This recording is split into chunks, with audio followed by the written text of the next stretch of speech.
यह बात है सन 1453 की। उस समय मारवाड़ की राजधानी मंडोर था और इस पर मेवाड़ी सेना का कब्जा था।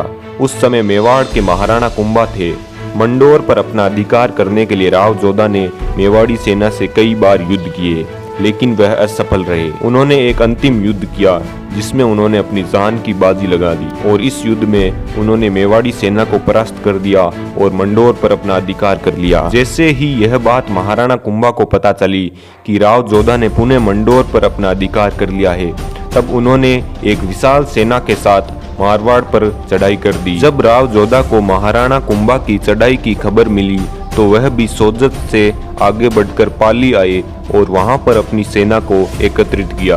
पाली में जोधा के पास 20,000 सैनिक एकत्रित हुए, लेकिन उनके पास घोड़ों का इंतजाम नहीं था। इस पर चांपा नाम के एक व्यक्ति ने 5,000 बैलगाड़ियों का प्रबंध किया और उनमें सैनिकों को बिठाकर आगे बढ़े और नाडोल नाम के गांव में आकर ठहरे।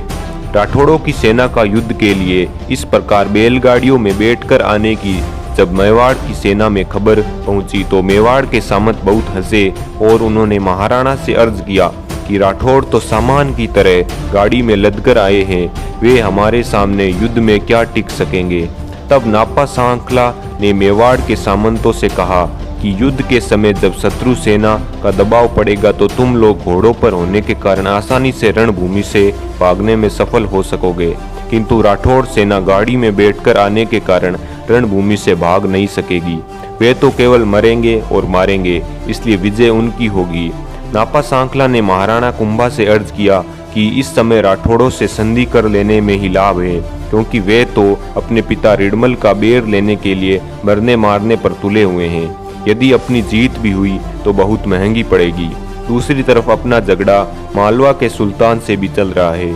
यदि इस युद्ध में अपनी सेना नष्ट हो गई तो मालवा के सुल्तान को मेवाड़ को नष्ट और भ्रष्ट करने का मौका मिल जाएगा और मेवाड़ हमेशा के लिए बहुत कमजोर हो जाएगा। नापा की बात महाराणा को पसंद आई और उन्होंने राठौड़ों से संधि करने की बात कही। युवराज उदय सिंह को नापा सांखला के साथ राव जोधा के पास भेजा। ये दोनों जब जोधा के पास संधि करने के लिए आए तब राव जोधा ने क्रोधित होकर कहा कि हमसे बैर करना तो आसान था, किंतु बैर मिटाना मुश्किल है। इस पर चांपा नाम के व्यक्ति ने कहा कि यदि महाराणा भूमि देवे तो हमें भूमि लेकर बैर छोड़ देना चाहिए। इस पर राव जोधा ने अपने भाई चांपा और कांदल को संधि की शर्त तय करने के लिए महाराणा कुंभा के पास भेजा। चांपा ने अपने वाक चातुरी से महाराणा कुंभा को प्रसन्न कर दिया और संधि की शर्तों में रिडमल के बेर में सोजत का परगना महाराणा से लेकर हमेशा के लिए मारवाड़ की सरहद निश्चित कर ली कि भविष्य में आवड़ वाली भूमि मेवाड़ की और बबूल वाली भूमि मारवाड़ की होगी।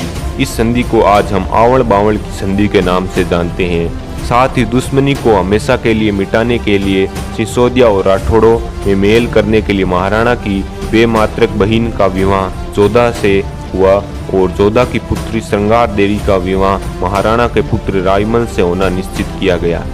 दोस्तों, यह बात की चर्चा करना मेरा किसी को भी भड़काने का उद्देश्य नहीं था या किसी भी महापुरुष को नीचा दिखाने का उद्देश्य नहीं था। जो इतिहास के अंदर लिखा गया है मैंने वह कहानी आपके सामने पेश की है।